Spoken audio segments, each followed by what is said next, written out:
சூடித்தந்த சுடற்கொடியே சோகத்தை நிறுத்தி விடு. நாளை வரும் மாலை என்று நம்பிக்கை வளர்த்து விடு. நம்பிக்கை வளர்த்து விடு. நம் காதல் ஜோதி கலையும் ஜோதி கலைமகள் மகளே வாவா.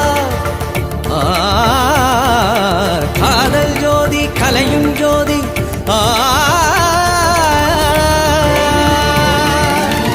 ஜோதி எப்படி ஜோதியை எரிக்கும்